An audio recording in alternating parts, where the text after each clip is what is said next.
एक कहानी नुमा रचना है और हमने पहली बार लिखने का प्रयास किया है कि क्या आजकल लंबी कविताएं मंचों पर नहीं पढ़ी जा रही। जी जी जी तो एक लंबी कविता मैं आप लोगों के बीच में रख रहा हूँ। समय जरूर ज़्यादा लगेगा। जी जी अरे लेकिन स्वागत है, अगर कोई निहितार्थ आप समझ जाएंगे तो जी, मेरा जी। कहने का जो उद्देश्य है जी, वो जी। पूरा हो जाएगा।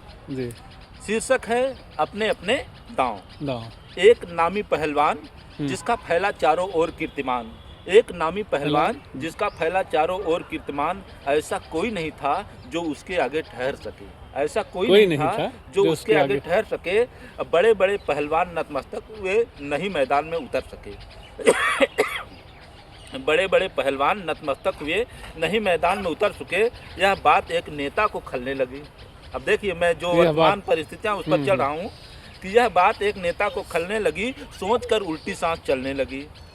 सोचकर उल्टी सांस चलने लगी। यदि मेरे आगे इसका यही हाल रहा जारी, यदि मेरे आगे इसका यही हाल रहा जारी, तो बेटा कर ले जीते जी मरने की तैयारी। क्या बात तो बेटा कर ले जीते जी मरने की तैयारी। बहुत खूब। नेता के रहते पहलवान बाजी मार ले जाए। हाँ, नेता के रहते पहलवान बाजी मार ले जाए। यह नहीं हो सकता मुझको मेरी लफाजी मार ले जाए। इसी तरह खुद को कई दिनों तक नेता ने कोसा। फिर एक दिन अचानक एक युक्ति सोचा।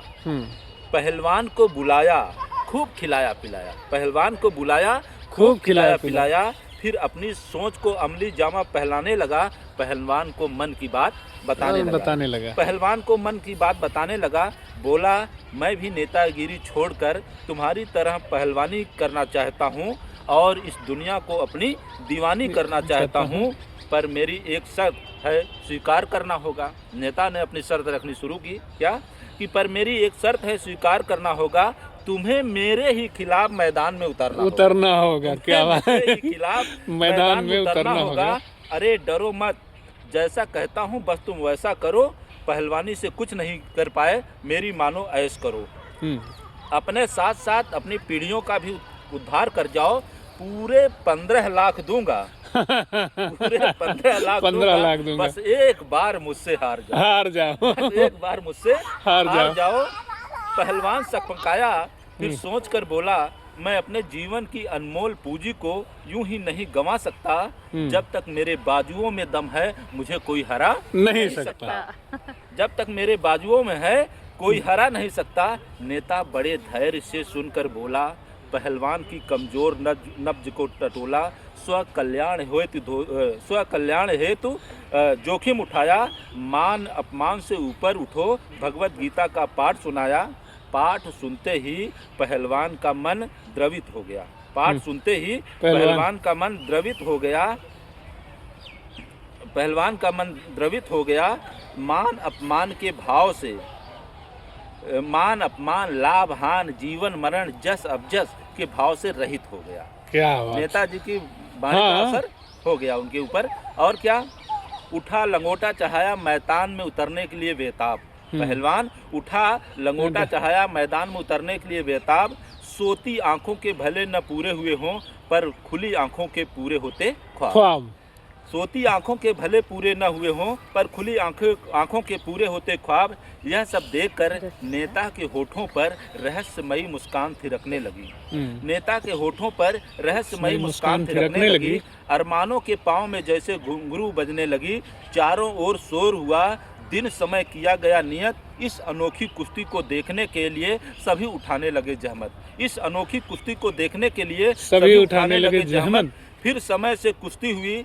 जनता ने देखी पहलवान की अप्रत्याशित हार। जनता ने देखी पहलवान की अप्रत्याशित हार। जनता ठहरी बिना विश्लेषण करने लगी नेताजी की जय जयकार। बिना विश्लेषण करने लगी नेताजी की जय जयकार। फिर वादे के मुताबिक पहलवान बोला पहले 15 लाख दीजिए फिर उठाइए अपना झोला।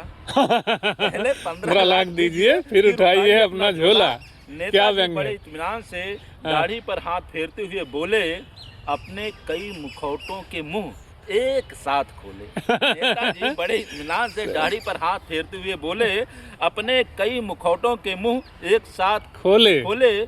सुनो पहलवान समझो। अब देखिए नेताजी की राजनीति में और नेता अपने लक्ष्य को कैसे प्राप्त करने के लिए क्या क्या हथकंडे अपनाता है कि सुनो पहलवान समझो अपना ठाव कुठाव सुनो पहलवान, समझो अपना, समझो अपना ठाव कुठाव, तुम खेल रहे थे अपना, मैं खेल रहा था अपना। दांव। तुम खेल रहे थे अपना, मैं खेल रहा था अपना दांव। अपना दांव। धन्यवाद बहुत राजेश खूब, जी। बहुत आज खूब, की बहुत कवि खूब, गोष्ठी में बहुत आपने मुझे खूब। आमंत्रित किया। इस रचना के साथ मैं चाहूँगा कि मैं अपना स्थान लूँ, और आपने फिर कभी मौका दिया तो जरूर आपकी सेवा में हाजिर होंगे। और इस कवि सम्मेलन में बहुत उपस्थित बहुत जितने भी सारे जबरदस्त लोग भैया, हैं, बहुत। आज सुमित्रा नंदन पंत पंत जी जी की की पुण्यतिथि। पुण्यतिथि को आप लोगों ने एक नया रंग दे दिया, और जिनका नाम गुसाई दत्त था, हाँ, बचपन का और नाम गुसाई दत्त इस मिट्टी में पले बढ़े, और ये प्रकृति के सुकुमार कवि, ये हाँ, वैजयंती प्रकृति माला, की गोद और में आज ये लाइब्रेरी, जी। युवाओं के सपनों का साकार करने का ये पावन मंदिर, और आप लोगों का साथ आज बहुत अच्छा लगा।